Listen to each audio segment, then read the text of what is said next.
Hello everyone. तो इस video में हम बात करेंगे इरडा के बारे में।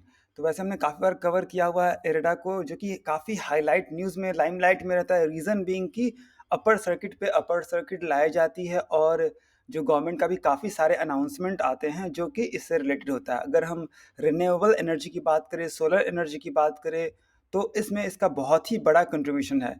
अगर इन शॉर्ट हम देखें इरडा के बारे में, तो ऐसा समझते हैं कि जो रिन्यूएबल एनर्जी सेक्टर में जो भी है फाइनेंस करती है, उसमें इसका कंट्रीब्यूशन रहता है। ऐसा ऐसा नहीं कि सारा ही यही फाइनेंस करती है, बट जहाँ हो सकता है कि फाइनेंस का, तो इसमें इसका कंट्रीब्यूशन हो सकता है या फिर इसके थ्रू फाइनेंस करवा सकते हैं। ठीक है। अब दूसरी बात ये है कि कि एक और है कि इसमें अगर अभी तक तो क्या था कि होलसेल फाइनेंस था, आई मीन कंपनीज को एमएसएमई लेवल को फाइनेंस मिलता था। लेकिन अभी कुछ टाइम पहले रिसेंटली गवर्नमेंट ने क्या किया कि जो रिटेल है, रिटेल फाइनेंस भी अवेल कर दिया ऑप्शन। तो मतलब क्या, इसका इसका कहने का मतलब ये है कि हम और आप जैसे लोग भी इसके थ्रू लोन ले सकते हैं या फिर इसको फाइनेंस मिल सकता है। अब आते हैं मुद्दे की बात पे कि अगर हम ये चार्ट पैटर्न हमारा आज का खुला हुआ है, तो देखेंगे कि यहाँ पे कब कंटिन्यूअस आई मीन होते नेगेटिव जाते जाते लोअर सर्किट लग गया, मतलब 5% हमारा डाउन दिख गया। तो अब बात है कि यहाँ लगा क्यों है। तो अगर एक्चुअल देखें तो कोई कंक्रीट रीज़न नहीं है कि हाँ इस स्पेसिफिक रीज़न से लोअर सर्किट लगा है। बट अगर हम देखेंगे हमारा जो अगर हम फंडामेंटल देखें, लाइक इनिशियल स्टेज जब से हमारा आईपीओ में आया है, आईपीओ के थ्रू लिस्ट हुआ, ये हुआ था 29 नवंबर को। तो नवंबर से लगभग नवंबर ख़त्म, दिसंबर, जनवरी, फ़ेब, तो अप्रॉक्सिमेट 2 से ढाई महीने के बीच में 231% का जंप आया है। इसका मतलब कि जो 60 पे लिस्ट हो गया था, अब होके 200 पे चला, 200 पे आ गया है। अगर इसका ऑल टाइम हाई करे तो 214 तक गया हुआ था, 214 तक। तो सिंपल सी फंडा है कि जो स्टॉक जितनी तेज़ी से जाएगा, उतनी ही तेज़ी से वापस आने का प्रोबेबिलिटी रहता है। इसको सिंपल सिंपल समझते हैं, हाई रिस्क हाई रिवॉर्ड। मतलब जितना ज़्यादा रिस्क लेंगे उतना रिवॉर्ड आएगा। तो अगर हम रिवॉर्ड सिर्फ देखें कि अरे ये तो ये 6 महीने में या फिर जो भी 1 महीने के अंदर ऑलमोस्ट डबल हो चुका है, तो ये तो रिवॉर्ड होगा। लेकिन इसके साथ रिस्क एसोसिएटेड है कि जितना जल्दी डबल होगा, उतना जल्दी भी नीचे गिरने का चांस है। अब हम एक काम करते हैं, इसका 5 दिन का डेटा ले लेते हैं। 5 दिन तो नहीं एग्जैक्टली, बीच में संडे, सैटरडे संडे भी था, बट देख लेते हैं किस क्या हम जो भी हमारे पास डेटा है। तो यहाँ पे देखेंगे तो इस सेकेंड फेब, तो सेकेंड फेब को अपर सर्किट लगा था। ठीक है।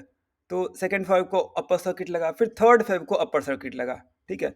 और इस तरह से सिर्फ 2 ही बार नहीं, मल्टीपल टाइम्स अपर सर्किट लगा है। अगर 1 मंथ का डेटा देखें तो हमें यहाँ पे देखने को मिलता है अपर सर्किट, फिर हमारा 15 जनवरी को अपर सर्किट देखने को मिलता है, फिर हमारा 10 जनवरी को अपर सर्किट, मतलब बहुत सारे अपर सर्किट हमें देखने को मिल रहा है।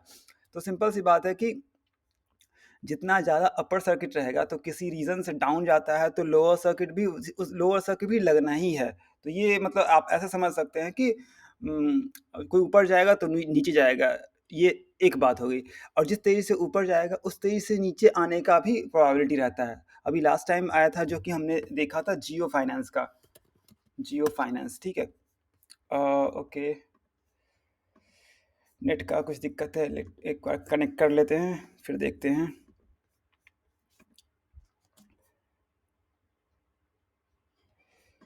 ठीक है, तो ये आ गया हमारा जियो फाइनेंस। सॉरी,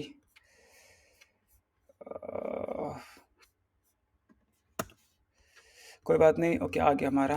तो ये जियो फाइनेंस आ गया हमारे पास। तो देखें तो 5 दिन में ये अगर इस पॉइंट पे था कि जब न्यूज़ आई थी कि जियो फाइनेंस परचेज करेगी पेटीएम वॉलेट को, तो बहुत ज़बरदस्त 15-16% डाउन गया था।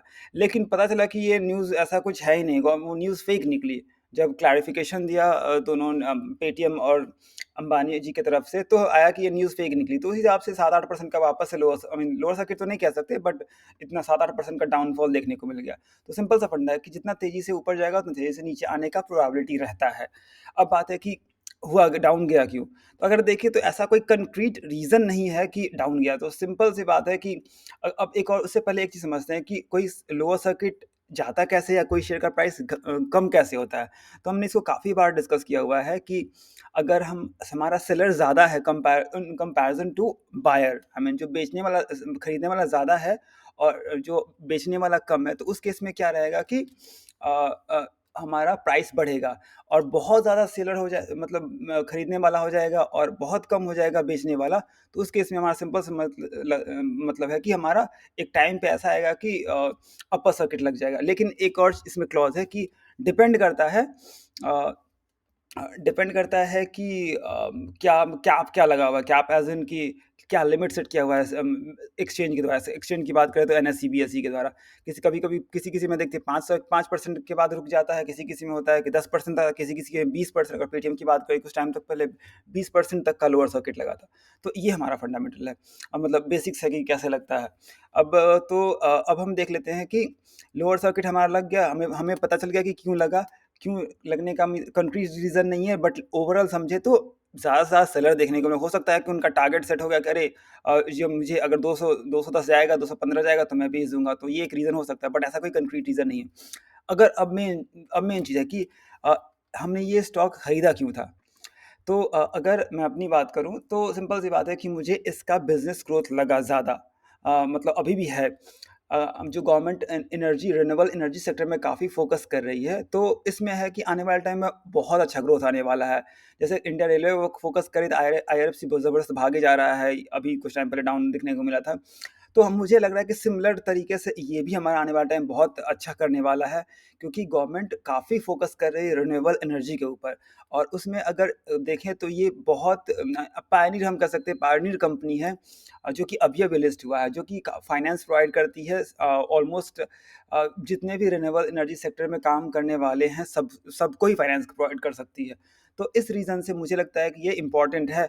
और जहाँ तक अप एंड डाउन की बात है तो लो सर्किट की बात है तो अब तो ये तो चलते रहेगा। अब मार्केट हमारा ऐसा ही चलता है कि कभी अप तो कभी अपर सर्किट, तो कभी लोअर सर्किट हमारा चलते ही रहेगा। बस ये है कि हमें समझना है कि स्टॉक हमने खरीदा है तो इसका रीज़न क्या है? अगर आपका रीज़न अभी भी फुलफ़िल हो रहा है कि अगर आपको लगता है कि अभी भी इरेडा जो है आने वाला अभी भी और ग्रोथ होने वाला है, या फिर रिन्यूएबल जो एनर्जी का मार्केट जो अभी और ज़्यादा है, या फिर आने वाले टाइम और भी गवर्नमेंट इनिशिएटिव्स ला सकती है, तो ऑब्वियसली इसको कंसिडर कर सकते हैं। लेकिन अगर आपको क्लैरिटी नहीं है, या फिर लगता है कि ये स्टॉक आने वाले टाइम में अच्छा कर नहीं सकता, या फिर इसमें फ़ोकस शिफ्ट कहीं और हो रहा है, तो फिर उसमें उस केस में डिसीज़न चेंज हो सकता है।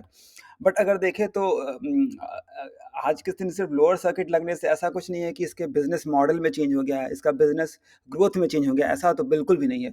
अभी जो हमने लास्ट टाइम वीडियो बनाया था जो एनर्जी वीक करके, तो उसमें भी था कि 67 बिलियन, अगर देखें यहाँ पे 67 बिलियन यूएसडी, ऐसे सर्च कर लेते हैं, इंडिया एनर्जी वीक। तो यहाँ पे हमें देख सकते हैं कि set to witness investment $67 billion in energy sector over next 5 to 6 years. तो मतलब अगेन कि ये तो अभी ये सिर्फ रीसेंट न्यूज़ है, और इस तरह के काफ़ी सारे गवर्नमेंट इनिशिएटिव प्लान कर चुकी है, जो कि आने वाले टाइम में हो सकता है। तो एक दिन में अगर लोअर सर्किट लग गया, 2-4 दिन भी लग गया, तो फिर कोई दिक्कत नहीं है ये मेरे हिसाब से। क्योंकि अगर हमारा देखिए बिज़नेस अभी भी उसी पॉइंट पे स्टैंड करता है, हो सकता है कि अगर हम सिंपल सा एग्ज़ाम्पल दें तो कोई भी बड़ी कंपनी ले लेते हैं, जैसे फॉर एग्ज़ाम्पल अभी आज का रिलायंस देख लेते हैं, Reliance industries limited RIL share की बात करें, अगर इसका मैक्सिमम चार्ट पैटर्न ओपन करेंगे तो ये भी एक टाइम पे अगर देखेंगे तो 50, 60, 70% तक क्रैश होगी, जो कि आज अब मार्केट सबसे बड़ी कंपनी है, 63% है। अगर हम देखें और हमारा कुछ मिलता है तो ये हमें देखें 63% हमारा क्रैश हुआ है, ठीक है? और अगर हम टीसीएस का देख लेते हैं, टीसीएस शेयर, अगर टीसीएस की बात करें, इसमें भी तो मेरे ख्याल 70-80% तो क्रैश हुआ ही होगा। देखिए ये पॉइंट से हम ये ऐसे ऐसे उठा लेते हैं, तो ये भी 60-63% इस तरह से हमारा क्रैश हुआ। तो ये हमारा अप एंड डाउन चलते रहता है, बट हमें समझना है कि बिजनेस आने वाले टाइम में कैसा रहने वाला है। अगर बिजनेस इम्पैक्ट है बिजनेस में, फिर बिजनेस में कोई दम ही नहीं है बचा, या फिर बिजनेस ग्रोथ ही नहीं बचा, फिर कोई फायदा नहीं। बट अभी लगता है कि आने वाले टाइम में अच्छा कर सकता है, अगर बिजनेस पॉइंट ऑफ व्यू से देखें तो अभी भी इसको कंसिडर कर सकते हैं।